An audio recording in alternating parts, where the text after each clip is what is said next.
If you don't listen to me, we're getting a divorce. I'd rather divorce a husband who says such selfish things. I accept the divorce that my husband dealt me. He looks at me with a smug smile, not knowing what will happen next. My name is Emily. I got married 5 years ago, and I'm 35, living just with my husband. Although I'd like to have children, we've not been blessed yet. We've considered fertility treatments, but due to my husband's opinion, we decided not to pursue them, leaving it to nature. If we can't have them, it's still a life living, just the two of us. My husband said that, and it helped to ease my mind a bit. After we got married, both of my husband's parents passed away, one after another, which left us no time for treatments. Truth be told, my husband is quite dominant.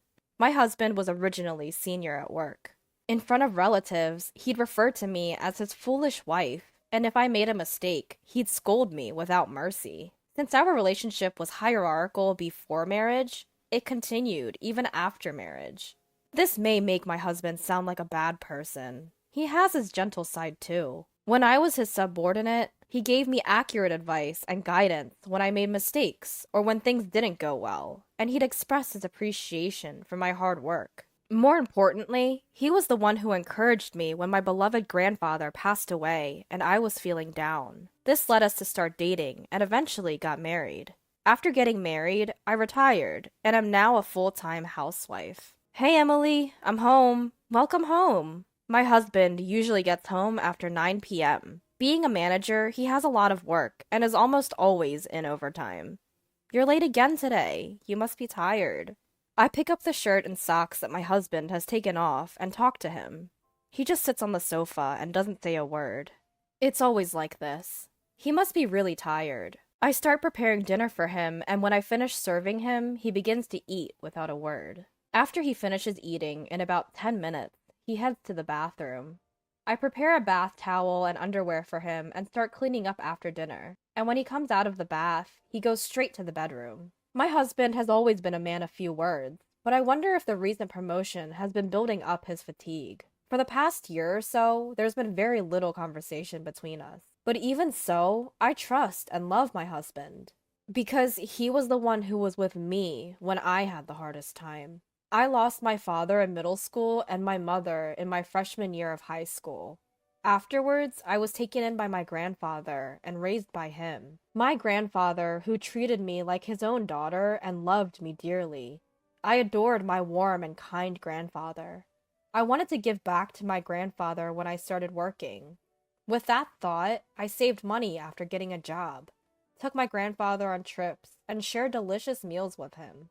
The time I spent with my grandfather was enjoyable, and I wished for him to stay healthy and energetic forever. However, 3 years after I started working, my grandfather passed away from lung cancer.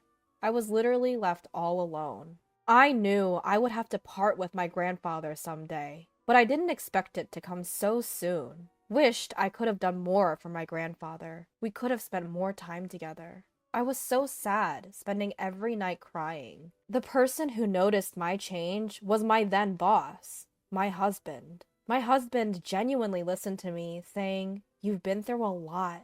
You did well." I was truly lucky to have him as my boss. Normally a stern and intimidating boss, my husband was gentle with his words at that time. I'm sure he is a kind man deep down. I know that. That's why I want to continue to serve him.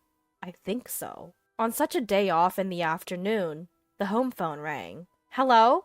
Oh, Emily, it's me. The caller was my husband's younger brother. Oh, long time no see. What's up? I need to speak to my brother. Is he around? Sure, hold on a sec. I called out to my husband, who was lounging in the living room. You have a phone call. As expected, there was no response.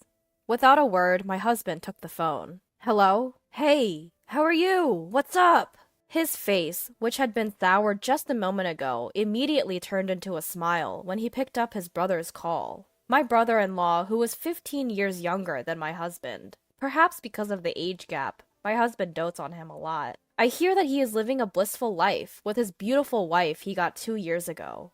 But I wonder what's up. Ah, is that so? So, are you okay? The tone of my husband's voice completely changed to a serious one. I wonder what's going on. Well, if you're ever in trouble, just tell me, okay? I'm your big brother after all. With that, my husband hung up the phone. What happened? Is something wrong? My brother, he seems to have been laid off. What? Laid off? I was surprised. I never expected something like this to happen. Yeah, I heard the company was struggling, but I didn't expect him to be laid off. My husband sat down on a chair, looking downcast. I was also unable to hide my shock. My brother-in-law is the exact opposite of my husband. He is gentle, calm, and always humble. He treats me with respect as his sister-in-law, and even when my husband insults me in front of our relatives, he would defend me, saying, "Bro, that's not fair to Emily," and never fails to show consideration for me by apologizing. Sorry, Emily, for my brother's rude behavior. His wife is also a similar type of person, and I had a good impression of them as a couple. And now, he has been laid off. I started to think about what I could do for my brother-in-law and his wife. I want to help them. Wanted to support them, even little. That's what I'm determined to do. Hey, isn't there something I can do? I asked my husband. He gave me a sharp look. What do you mean by something? Well, I was thinking, can't we do something to make your brother feel even a little better? At my words, my husband sighed heavily. You really are a hopeless woman. You, who haven't been out in the society, wouldn't understand this. He's going through the toughest time right now. To casually say if there's something we can do, outsiders should keep quiet. His aggressive attitude took me by surprise. I'd meant well, but it seemed I'd rubbed him the wrong way. Outsider? Aren't I a part of the family too? I asked my husband, almost pleadingly. Family? You're my wife, not my brother's. Unrelated. Outsider. His words struck me like a knife to the heart. I'd never seen my husband this aggressive before. His brother being laid off must have been a tremendous shock to him. But there are things you can and can't say. Just don't do anything unnecessary, he said before he walked out the door. After that, he became even more oppressive towards me. What's with this meal? Learn from my brother's wife. What did you do all day today? My brother's wife always keeps herself tidy and manages the household work perfectly, he barked. I'd never seen him be so unreasonable. I wondered what on earth had happened. Enough! What on earth happened to you? I finally snapped back at my husband. Shut up! Everything's a mess because of you, he blurted out, making no sense. I didn't know where to start with him. Before long, we weren't even making eye contact, and the gap between us was growing wider and wider. I began to question my relationship with my husband. One day, my husband started sorting out things in the morning. Like a thorough cleaning, he was sorting necessary and unnecessary items, steadily increasing the number of garbage bags. I wondered what he was up to. But our relationship had grown cold lately. I didn't have the energy to speak to him, so I didn't intervene in his. But unusually, he spoke to me. Hey, what are you doing? You should start packing too. Huh? Packing for what? We're moving out. I'm giving this house to my brother and his wife. What? What are you talking about? I found out that he intended to give the house where we were living to my unemployed and struggling brother-in-law and his wife. Wait a minute. Why are you doing this all of a sudden? Shut up! Don't defy me! My husband shouted at me loudly, but I didn't back down. You said you wanted to do something for your brother, didn't you? That's a completely different issue. What are we supposed to do if we hand over the house? Where are we going to live? We'll figure that out later. My brother's in trouble right now, and as his elder brother, I need to help him. My husband was moving the conversation along entirely on his own. To begin with, my brother-in-law was not the kind of person to kick us out and move into someone else's house brazenly. Despite this, why? As I gave my husband a suspicious look, he handed me something.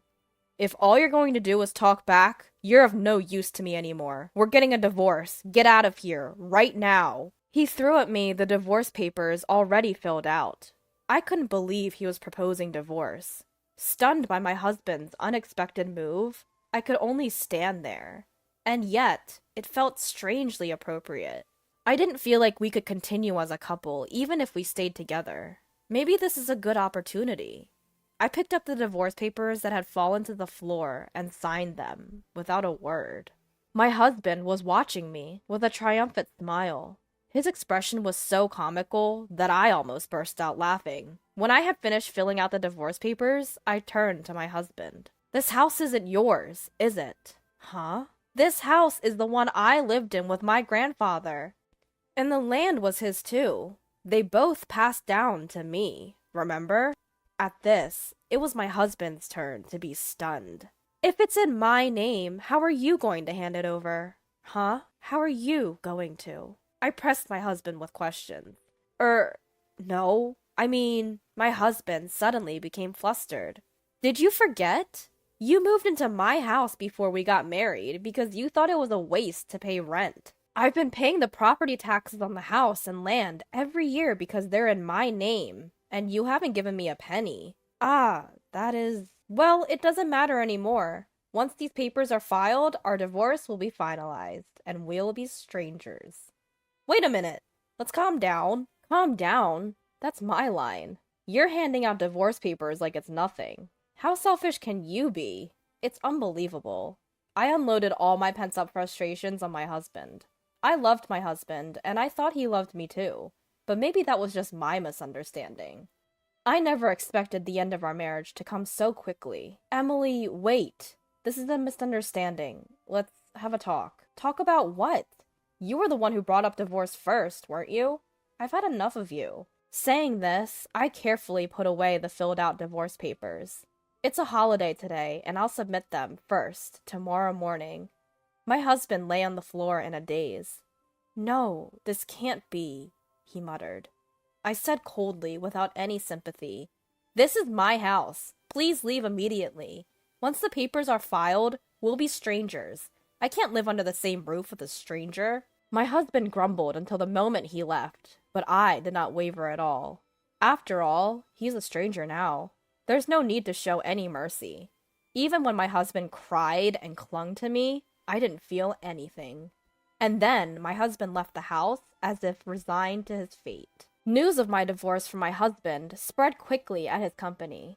He was immediately looked down upon at work, I heard. Rumors about the reasons for our divorce and my husband's behavior throughout our married life spread in great detail. It seemed my husband had entirely lost his place at his company. I really wonder who started and propagated these rumors.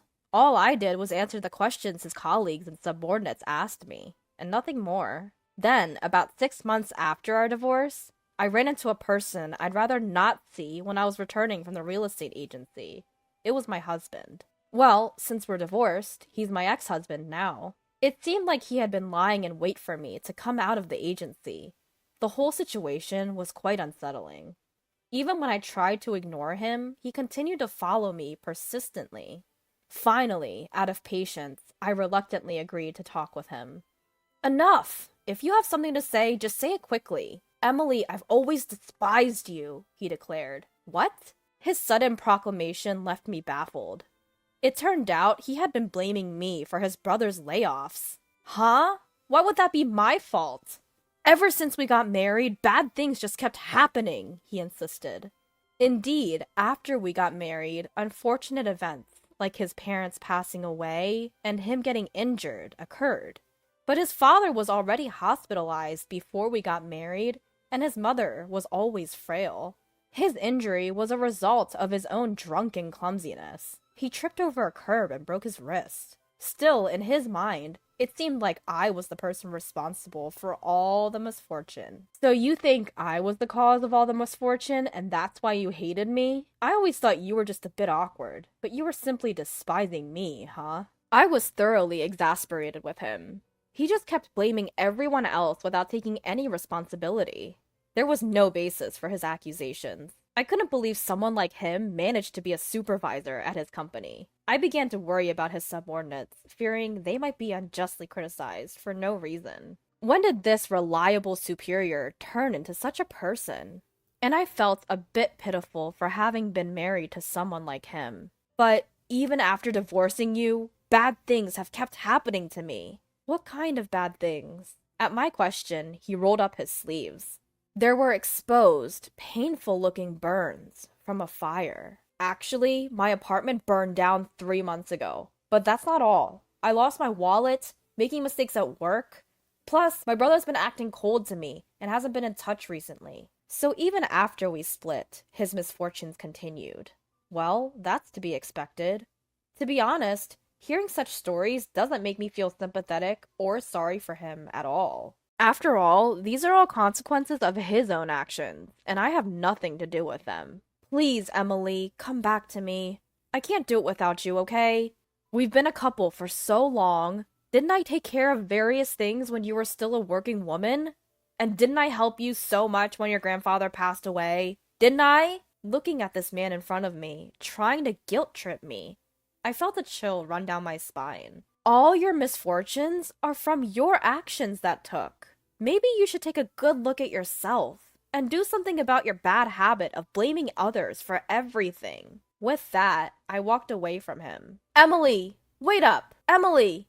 Emily! My ex-husband was trying to catch my attention, calling out my name. I pretended not to know him and disappeared into the crowd. In fact, about a week after our divorce, I received a call from my brother-in-law. Or rather, my former brother-in-law. Emily, well, you're not my sister-in-law anymore, aren't you? Sorry, but it's about my brother. According to what my former brother-in-law told me, the decision to give up the house to his brother was my ex-husband's own choice. He and his wife had no idea about it. My brother has always been prideful. It's always worried me. His attitude towards you, Emily, was terrible.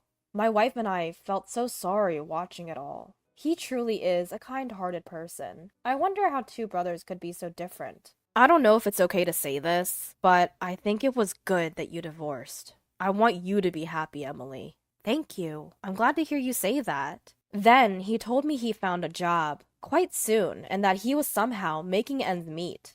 I'm so glad for him. I'm thinking about distancing myself from my brother. I guess my former brother-in-law must have had his own thoughts about it. He intends to gradually lose contact with his brother, my ex-husband. The reason why my ex-husband couldn't reach his real brother was because of this. My ex-husband, who divorced his wife and was estranged from his beloved younger brother, was truly alone. I hope he realizes the weight of the mistakes he's made.